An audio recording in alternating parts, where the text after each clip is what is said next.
इस वक्त हमारे साथ मौजूद हैं उत्तर प्रदेश के सरकार में मंत्री दानिश शहजाद अंसारी जी। वक्फ को लेकर के बिल आना है सेंट्रल की तरफ से लोकसभा में, कैसे क्या चीज़ें रहेंगी और इसको लेकर के, क्योंकि तमाम तरह की भ्रांतियां भी लोग फैलाने का काम कर रहे हैं। देखिए, जो वफ़ की संपत्ति है, निश्चित तौर पे वफ़ की संपत्ति मुस्लिम समाज के डेवलपमेंट के लिए इस्तेमाल होनी चाहिए। वहाँ पर स्कूल, कॉलेज, हॉस्पिटल बने जिससे मुस्लिम समाज के लोगों को इसका लाभ मिले, इसका फ़ायदा मिले। ये हमारी सरकार की हमेशा सोच रही है। मोदी सरकार हमने हमेशा जो मुस्लिम समाज है उसके ठोस विकास के बारे में सोचा है, उस बारे में नीति बनाई है। ऐसी बहुत सारी मुस्लिम समाज से शिकायतें हमेशा आती हैं जिसमें वफ़ की संपत्तियों पर इलीगल जो है कब्ज़े, इलीगल इंक्रोचमेंट या उसकी संपत्तियों को बेचा जाना भी, ऐसे कई जगह शिकायतें आती हैं। तो ये काफ़ी चिंताजनक हमेशा रहा है। हमारी सरकार ने हमेशा मुस्लिम समाज के हितों की रक्षा की सोच के साथ काम किया है।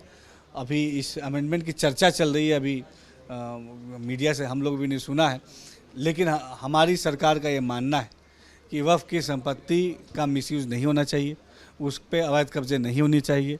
वफ़ की संपत्तियों का इस्तेमाल मुस्लिम समाज के डेवलपमेंट के लिए होना चाहिए और हम ईमानदारी से उस दिशा में काम कर रहे हैं। तो विपक्ष लगातार इस पर सवाल खड़े कर रहा है। आज अखिलेश यादव ने भी कहा कि ये गैर संवैधानिक है और हम इसको पूरी तरह से अपोज करेंगे। देखिए, समाजवादी पार्टी ने हमेशा मुस्लिम समाज के विकास के बारे में विकास से उल्टी दिशा में मुस्लिम समाज को बढ़ाने का काम किया है। हम अगर मोदी जी और योगी जी मुस्लिम समाज की तालीम की बात करते हैं, ये बात भी समाजवादी पार्टी को हजम नहीं होती है।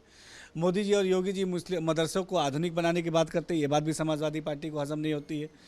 मोदी जी योगी जी अगर कहते हैं कि वफ़ की संपत्तियों की रक्षा करनी है, ये बात भी समाजवादी पार्टी को अच्छी नहीं लगती।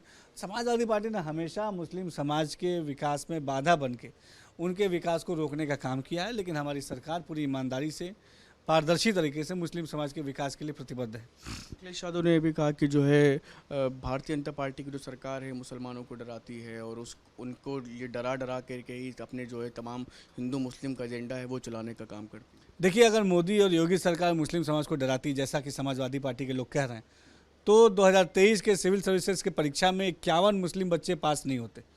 अगर मोदी और योगी सरकार मुस्लिम समाज को डराती तो मदरसे से पढ़ने वाला बच्चा मदरसे से निकल के समाज के मुख्यधारा से नहीं जुड़ पाता।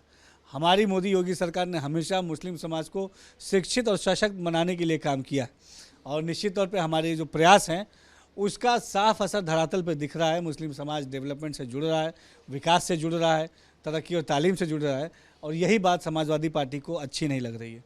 एक प्रमुख बात एक और उन्होंने कही कि सदन में मुख्यमंत्री जी ने नजूल वाला जो बिल पेश किया, तो उनका कहना है कि मुख्यमंत्री को किसी ने बता दिया कि नजूल सिर्फ मुसलमानों से ही जुड़ा हुआ है, इसलिए उन्होंने जो है मुसलमानों के खिलाफ रहते हैं चूँकि वो, इसलिए जो है ऐसा बिल बोला। देखिए, समाजवादी पार्टी ने हमेशा समाज को भ्रमित करने के एजेंडे के साथ राजनीति की है।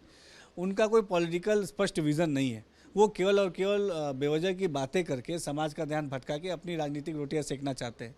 लेकिन हमारी मोदी और योगी सरकार ईमानदारी से समाज को सशक्त बनाने के लिए और समाज की क्षमताओं के विस्तार के लिए काम कर रही है और समाजवादी पार्टी को जनता ने नकारा है 17 में, 22 में और 27 में भी समाजवादी पार्टी का यही हाल रहने वाला है। अयोध्या के प्रकरण को लेकर के उनका कहना है कि डीएनए टेस्ट की मांग करी है, आप क्या कहना चाहिए? देखिए, जो भी घटना उत्तर प्रदेश में होती है, खासतौर पर जो अयोध्या का प्रकरण है, इस पे हमारी संवेदना उस परिवार के साथ है। मुख्यमंत्री जी ने उनको आर्थिक सहायता भी दी है और जो भी पारदर्शी तरीके से आवश्यक कार्रवाई होनी चाहिए निश्चित तौर पे हमारी सरकार वो कर रही है।